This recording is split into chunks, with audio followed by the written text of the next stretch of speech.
এটা হচ্ছে government of West বেঙ্গলের, এটা ফরেস্ট আর কি।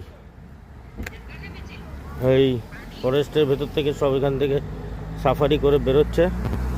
রেস্ট্রিক্টেড এরিয়া দেখাচ্ছে, রেস্ট্রিক্টেড এরিয়া এইসব।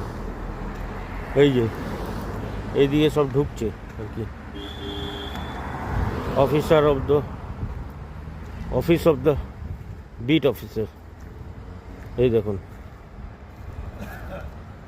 এইদিকে গরুমারা ন্যাশনাল পার্ক, ওই পাশে ম্যাক্সিমাম সাফারিটা সব এদিক দিয়েই করে বেরোচ্ছে, যা বুঝলাম। এই জঙ্গলের ভেতর দিয়ে সাফারি করে বেরোচ্ছে, ওই দিক দিয়ে ঢুকছে, এদিক দিয়ে বেরোচ্ছে।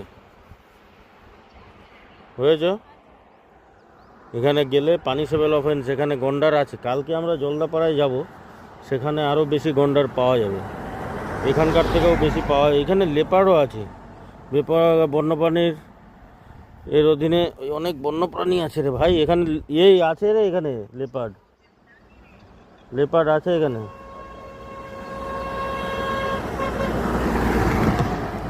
এই যে দারুণ জায়গা।